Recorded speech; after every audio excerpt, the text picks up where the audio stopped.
Edición número 671 entre ustedes y nosotros.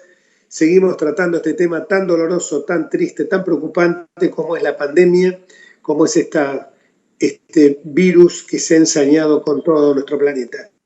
Hoy lo vamos a enfocar desde otro ángulo, no desde el ángulo sanitario, desde el ángulo de la infectología. Lo vamos a enfocar desde el punto de vista de cómo afecta a las instituciones cuando hay un poder ejecutivo que se enseñorea dictando decretos de necesidad y urgencia sobre pretexto de que la pandemia parecería, y no es así, generar una parálisis en los órganos, en los otros dos poderes que justamente son los que tienen que controlar al poder ejecutivo. Damos fe, pero sobre todo asesoramiento y seguridad en los momentos más importantes de tu vida. Asesórate antes con un escribano. Es un mensaje del Colegio de Escribanos de la Ciudad de Buenos Aires.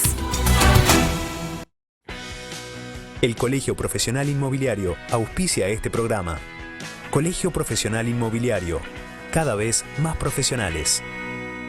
¿Conocés los planes de salud de Andar, la obra social de los viajantes vendedores? Planes para empleados en relación de dependencia, monotributistas y particulares. Solicita un asesor comercial al 0810-345-0184. Estamos viviendo un momento muy particular desde el punto de vista institucional.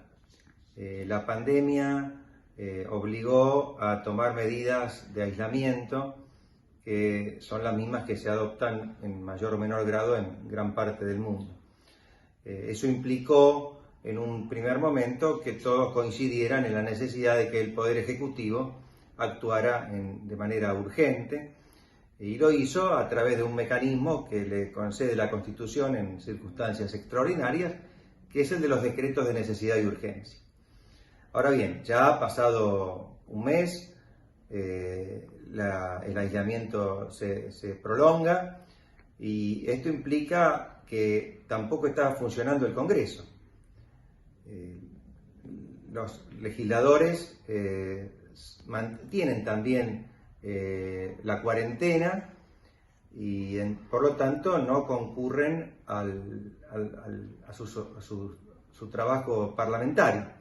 Esto lo hacen en cumplimiento de esa medida que es lógica en estas circunstancias. Ahora bien, esto implica que está legislando una única persona, que es el doctor Alberto Fernández, el presidente de la Nación. Esas medidas que inicialmente podían ser razonables, adoptadas de esa forma, con el correr del tiempo van transformando a nuestro país en un sistema autocrático.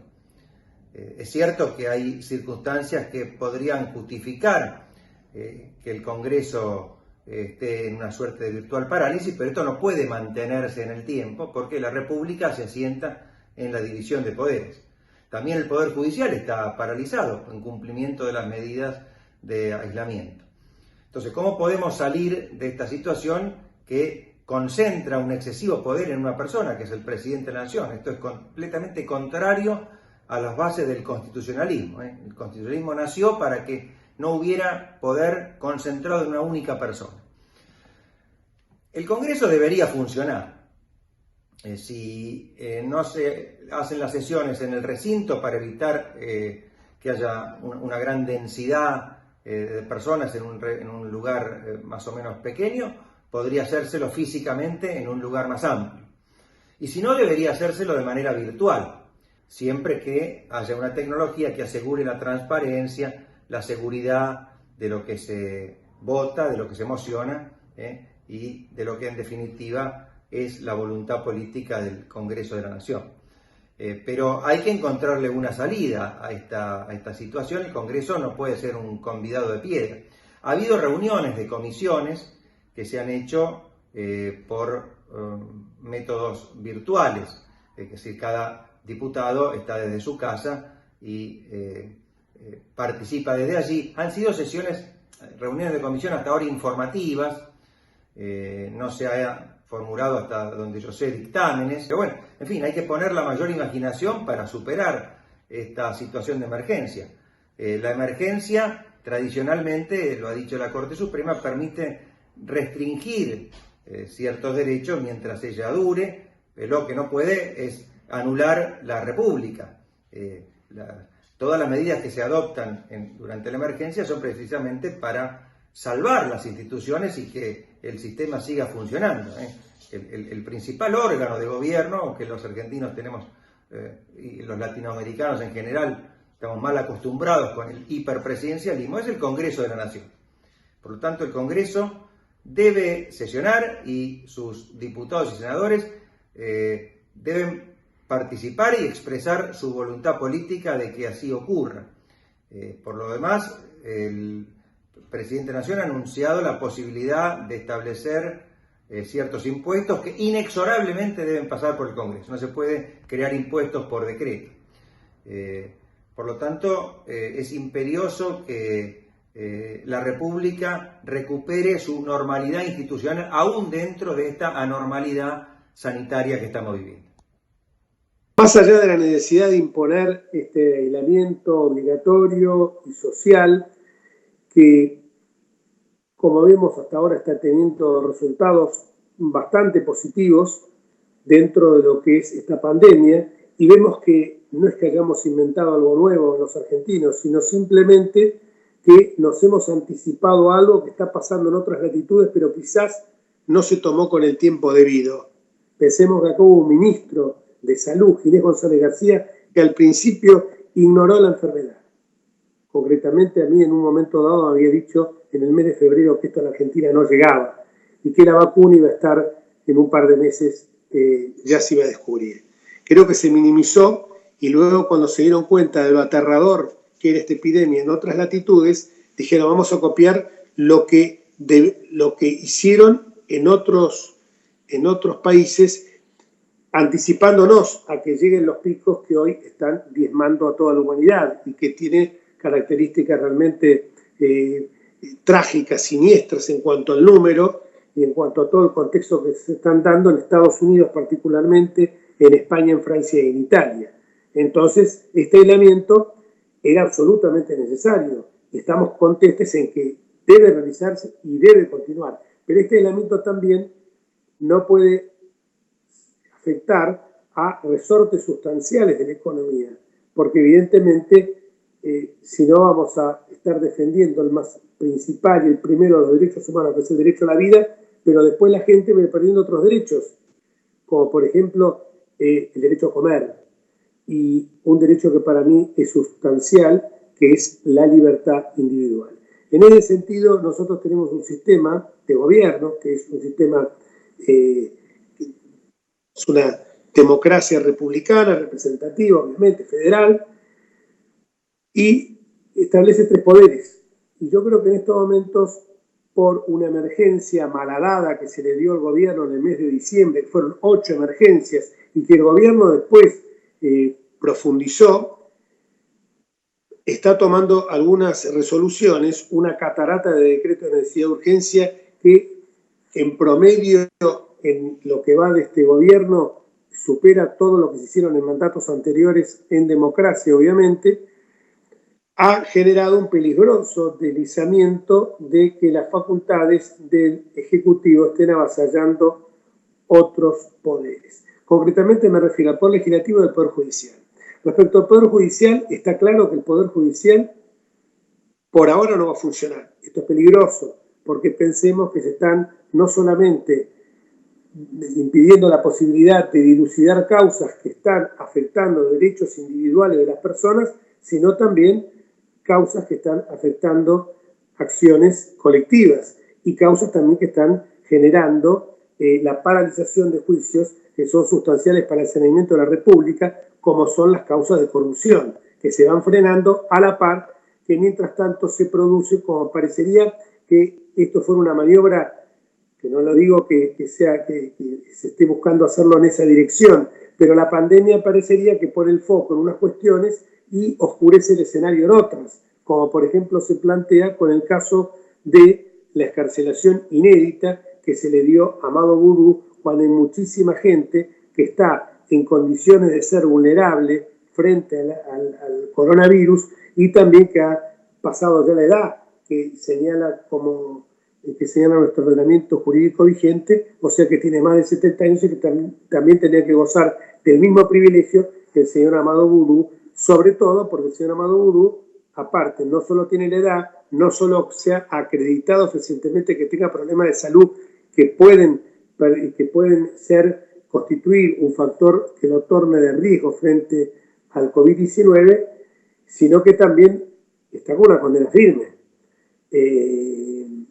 Entonces me parece que en este sentido, como otras cuestiones que se han suscitado, como que sobre pretexto de la epidemia se ha echado gente de, por ejemplo, el PAMI, se ha echado gente del ANSES, se ha echado gente de la SRT, la Superintendencia de Riesgo de Trabajo y de otras distintas latitudes de nuestra patria. El Congreso hoy no funciona tampoco.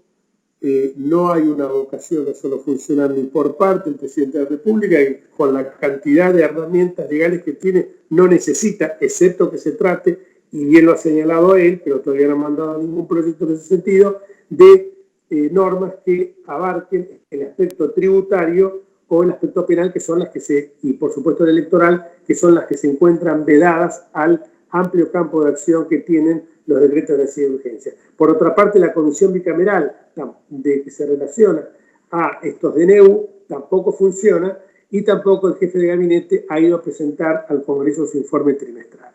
No obstante eso, el conjunto de diputados que integramos Juntos para el Cambio, 116, no nos hemos quedado cruzados de brazos y, no obstante eso, hemos presentado proyectos que se relacionan básicamente con aspectos económicos que hacen a nuestra vida diaria, proyectos que se relacionan con los testeos, proyectos que se relacionan con los compatriotas que se encuentran varados en distintas latitudes y que no pueden acceder a nuestra tierra.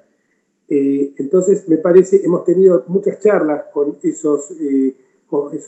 con nacionales nuestros, vía Skype, vía Zoom, y realmente nos revelan un cuadro muy preocupante, con gente que está en Estados Unidos, con gente que está en México, con gente que está en Europa. Hay casos bastante conocidos como el de una persona que está con una enfermedad terminal y que no quiere morir en territorio brasileño. Y entonces creo que acá me parece que nos está faltando la solidaridad que tanto nos reclamamos. Por eso el bloque de Juntos por el Cambio está trabajando en esa dirección, y por eso también hemos nosotros solicitado que se presentaran los distintos ministros, como pasó con el caso del ministro Basterra de Agricultura, como pasó con la ministra Frederich de Seguridad, como pasó también con Felipe Solá en Relaciones Exteriores y con Meoni en Transporte, tantos otros que los estamos invitando a que presenten,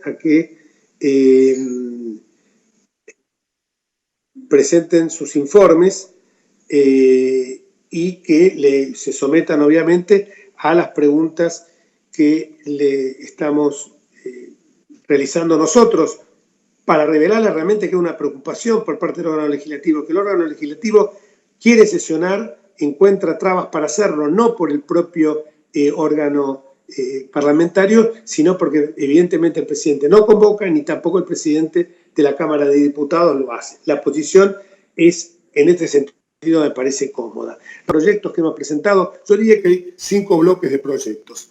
Son proyectos de carácter extraordinario, que su vigencia se formaliza por el plazo en que rija este aislamiento obligatorio y hasta 3 meses a partir de la finalización del mismo. En materia tributaria, por ejemplo, lo que proponemos es aliviar la carga de los trabajadores independientes, de las MIPYMES y de las empresas en general afectadas por todas las restricciones que hoy se encuentran decretadas. Creo que después, en materia de tarifas y servicios públicos, ponemos también el foco en los trabajadores autónomos, en los monotributistas, de vuelta en las pymes, y prohibimos el corte de los servicios públicos por el plazo que se mantenga la emergencia. Y respecto a las deudas que ya están acumuladas, lo que se busca es un prorrateo de 6 meses con una tasa que no sea superior al 20% anual. También estamos reclamando una autoridad fiscal del Estado Nacional. Por eso nosotros habíamos solicitado una reducción de un 30% en todos los sueldos de los poderes legislativo, ejecutivo y judicial, e invitar a las provincias a que tomaran recaudos semejantes. Pero esto no tuvo la quiesencia del presidente de la República, que realmente dijo que no lo consideraba importante y que no era algo que pudiera generar un impacto presupuestario. Hemos también elaborado e impulsado una batería de proyectos para colaborar en la emergencia del coronavirus, ya directamente en aspectos de mejorar los testeos. Hemos también presentado proyectos que llevan durante el tiempo, siempre que dura la emergencia, hasta 3 meses después, que el impuesto a los cheques sea igual a 0, y también que los aportes patronales se reduzcan a la mínima expresión, procurando que no haya más aportes patronales durante el periodo siempre de vigencia, como estaba señalándolo anteriormente. Y después, por supuesto, también los créditos, que son esenciales para que las empresas se puedan seguir moviendo, se puedan seguir trabajando, puedan seguir realizando sus actividades normalmente. Creemos que hay servicios esenciales que tienen que seguir funcionando. Respecto a los monotributistas también, que se les exima el pago de impuestos por los meses de abril, mayo y junio, bajo el entendimiento que justamente ellos y los cuentapropistas son las personas que se encuentran más afectadas, porque estamos hablando nosotros de, a lo mejor, empleados del Estado, que esos van a cobrar el cheque a fin de mes igual. Estamos hablando, por el otro lado, de empleados de grandes empresas que están en blanco y van a seguir cobrando su sueldo igual a fin de mes. Pero lo que nos preocupa también es ese bar, ese kiosco, ese almacén pequeño que a lo mejor no tiene un desenvolvimiento que le permita pagar a los empleados, y entonces me parece que es necesario tomar medidas. Las medidas nuestras son medidas claras, concretas, y que en ningún modo son medidas que abusan de nuestra condición de diputados de la oposición, porque entendemos que en esto no hay oposición a oficialismo, sino que somos todos uno, y el virus no pregunta quién votaste en las elecciones del 2019, sino que el virus nos ataca a todos por igual. Entonces lo que reclamamos es que sabemos que hay impedimentos para que el Congreso pueda sesionar.